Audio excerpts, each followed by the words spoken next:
Thank you for joining me. I'm Nola Simon. I'm the host of the Hope and Possibilities podcast. And today I actually want to talk about how you actually incorporate futurism into your daily life.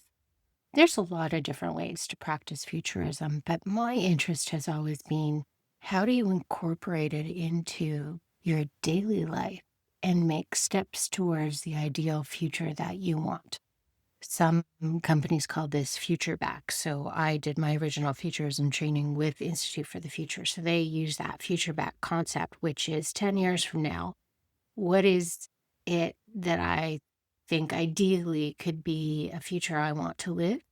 And then you look at the decisions that you have to make to actually reach that point of view.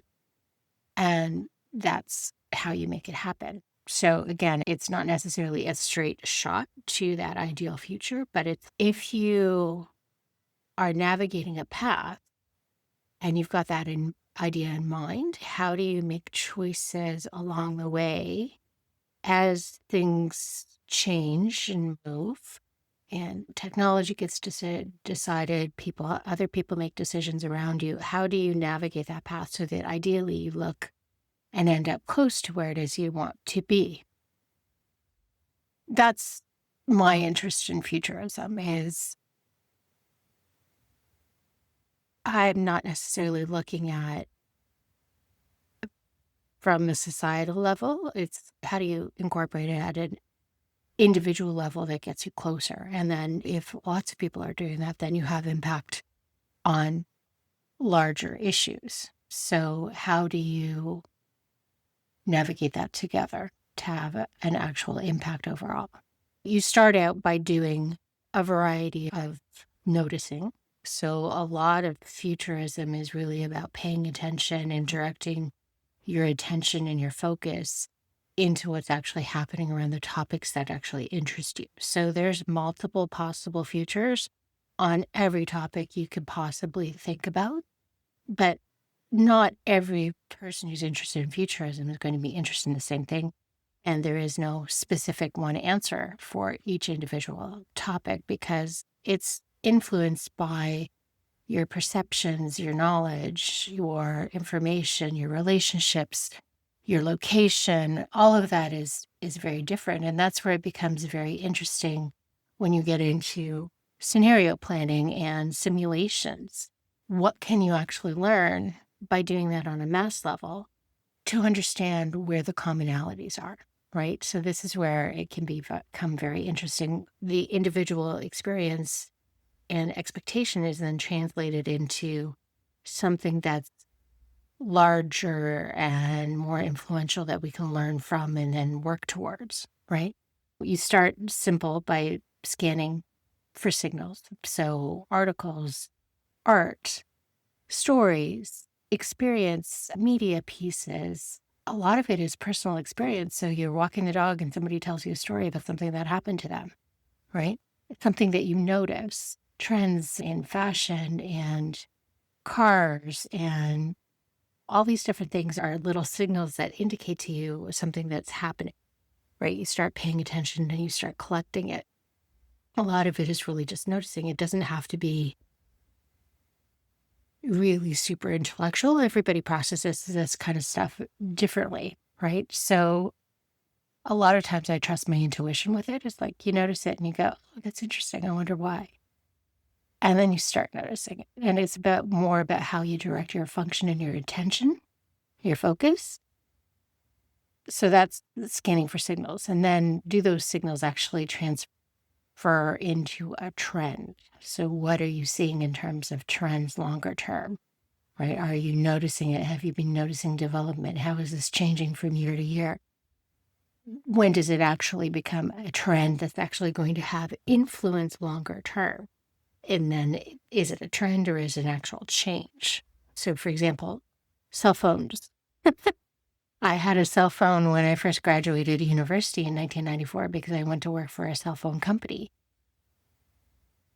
My cell phone at the time was in a bag, like it was heavy. I had to carry it around. It probably weighed 10 pounds.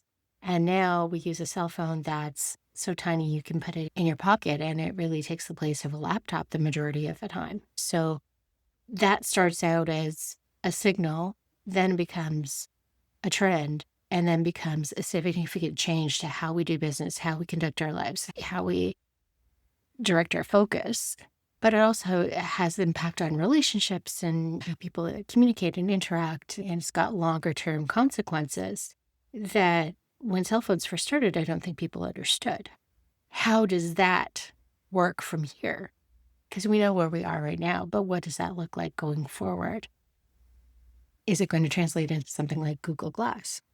Probably not, because Google Glass you have to wear on your face. It really becomes part of your identity. It's something that you actually have to physically put on. Can I be wrong? Absolutely. But everything that I've seen indicates to me that is not a trend that's going to take off. So, what do you pay attention to? And then it becomes once you notice these things happening, how do you strategically plan for the fact that you've noticed this and how it's going to inform how you incorporate it into your life and your work? So, for example, I'm noticing right now that governments, banks, public service in general, right? Anything that's really directed by organizations and individuals that own a lot of commercial real estate, they don't like that story of commercial real estate is going to lose a lot of value because of work from home, work from anywhere, that workplace flexibility. And their business model doesn't run very well that way if commercial real estate significantly becomes less of a factor in daily work life. So there's a push for return to office. Now, push for return to office is nothing new. I experienced this. I started working remotely 1 day a week, work from home essentially, back in 2012. I started advocating for it in 2011. And then I was forced back into the office in 2013. End of 2012, beginning of 2013. And that lasted exactly a year because there's a significant benefit to having flexibility, especially for people who do actually have to provide caregiving and elder care and all kinds of different things where they need to really blend their life and their work. It's like, how do you weave your life and your work? What's that negotiation look like? And it's a lot easier when you have the autonomy and flexibility to choose where it is you're going to be on a daily basis so that you can be the person who's controlling what happens in your day. That's essentially the definition of autonomy and agency. People like that. People really like that. And to take that away for the benefit of the commercial real estate investment, that's perceived as a loss. So human beings are really wired to avoid loss. And it's going to be a significant battle because the people who own the commercial real estate are also wired to avoid loss. And so this becomes a significant change in how they've perceived the value of their investments, how their work is going to actually change, if it's going to change, and how that accommodates. So they have a vested interest in not losing that value. Whereas the time loss for the individuals who work for them, who are forced by employment law really to either comply and show up at those offices or find some alternative employment, that's really challenging. So this, again, is nothing new. I experienced it like over 10 years ago, 12 years ago now.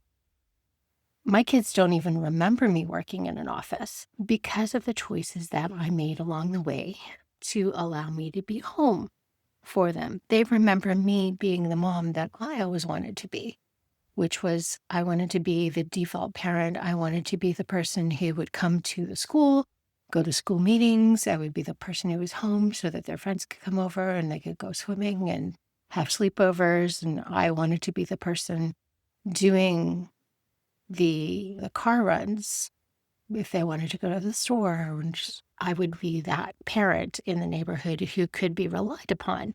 My daughter has a friend. She spent so much time here. Her mom calls me the second mom. And so I achieved that because of decisions that I made when she was 2, because I aimed towards what I wanted that experience to be. And it's not that I had any certainty about the decisions I was going to make, but it was knowing ahead of time which choices would get me closer to what it was I wanted to be. For everybody who's actually working in a situation where you are constantly being mandated back to the office. Now, COVID has been over. It started in what, 2020? We started really getting out of it in 22. Now it's 2025.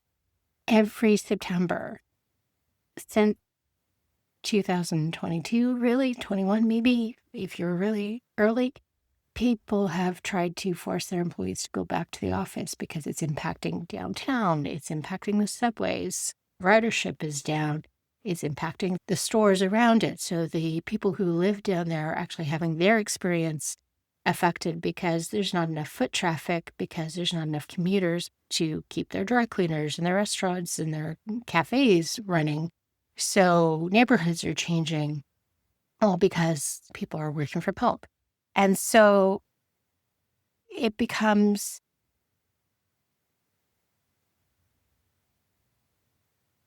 a situation where you either comply because that's what you're obligated to do based on the terms of your employment contract and employment law,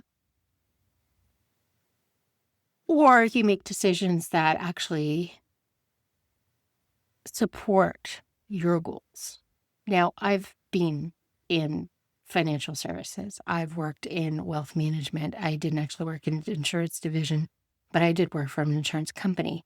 And then I worked for a bank also owned by that same insurance company. So I understand that in the attraction of an industry that has been around for a long time, that is perceived to be stable, that has history to it. The company I worked for was actually the first president of the company, was first prime minister of Canada.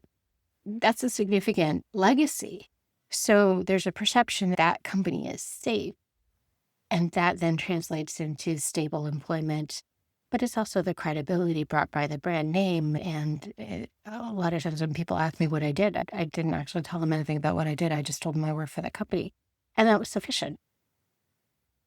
So I understand the attraction of that type of work because you've got benefits. Your pay is going to be fine. You understand that the company is going to exist in some fashion or other long term, right? Because it's always been around, or at least that's the perception, right? Now, as markets changed and reinvention becomes a thing, that may not always be true. There are financial challengers coming to big banks in Canada now.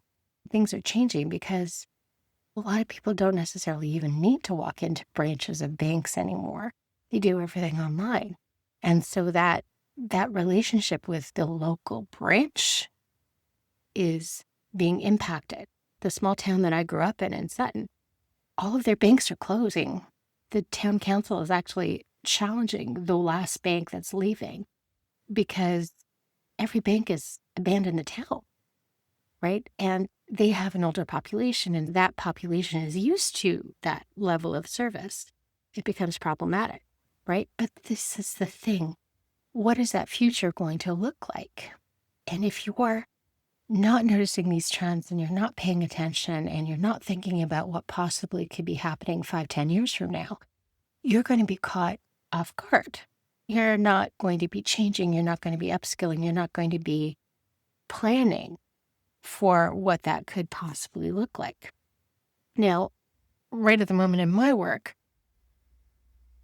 up until now, although I've called myself a futurist, I've also called myself a hybrid remote futurist. And so what that meant was my goal was to actually help companies and organizations and individuals do workplace flexibility better. And a lot of companies are still doing that. The companies that are startups, the companies that are smaller who don't actually have a significant real estate portfolio, they're not choosing to really invest in commercial real estate because they understand that's not necessarily the best future play. So, who hires somebody who's invested in hybrid remote futurism? That's really the companies that are those smaller companies. The big companies, the governments, aren't necessarily the types of companies, although they have the budget, they're not necessarily inclined to hire somebody that's going to actually deliver a message that commercial real estate is going to die. So, how do I adjust my business? Knowing that right at the moment in the cycle, because this does tend to be cyclical, because there's a lot of resistance to that whole mindset. It's that fight against loss. How do I pivot my business? And that's the thing. Futurism is always an ongoing practice. You have to adjust to the reality of the present. It's navigating a river, right? There's an obstacle ahead. How do you navigate around it? Think about it like a video game. You're simulating how you navigate like a course, right? So there's going to be obstacles. There's going to be alligators that try to eat you. How do you move and pivot and make those choices that are going to get you closer to what it is you want to do, right? I'm considering how I use futurism in a way that's broader than just hybrid remote. How do I expand my practice so that it can adapt to the cyclical nature of what's happening in business right now? And how does that look in terms of transformation and reinvention? That's where I'm at. So, anyways, I wanted to just put that forward as an example of how we can use futurism as a way to really inform our daily lives. And that if, as a whole, everybody is actually geared towards that, realistically, I know that's not going to be a thing because the future you is often a stranger to yourself. You assume that things are going to stay the same, that what's happening in your present is often going to stay the same. It's neuroscience.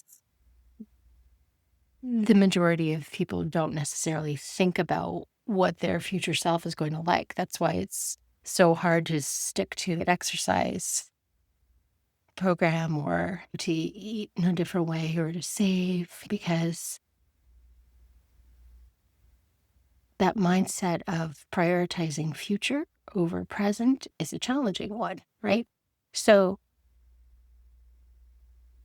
if you can adapt it in such a way that it's helpful and you do it in small doses, does that investment in mindset shift, even in a small level, then translate into something bigger? And that's where it's like, what small practices can we implement to start to pay attention to those mindset shifts that really help us invest in the future? And that's really why I'm running the 21-day challenge that I'm running to practice futurism and how to incorporate that in your daily life. So, anyways, thanks for listening. I'm interested to hear how you practice futurism. If you were asking for my advice on how to start, I would say pay attention to what it is you noticed and then question what if. So, if something that you're seeing happens, what does that mean? What if this happens? What if? And do you react positively or negatively? How does that idea feel in your body? Are you automatically resistant? Does it make you excited? Does it make you hopeful? What type of futurist do you tend to be? Because there are people who really focus on the hopeful futures, and there are people who really focus on the dystopian futures. I tend to lean towards hopeful with the awareness that not everything is going to be perfect. And so that shadow side of futurism, it's good to be aware of. The priority is on the hopeful, because if you don't have optimism, what do you have? So that's where it's like this. I call the podcast a love letter to the future of work. Chances are work will suck in lots of ways in the future as well, too. But what are the good parts? And can we actually change it so that there's more good parts than bad parts?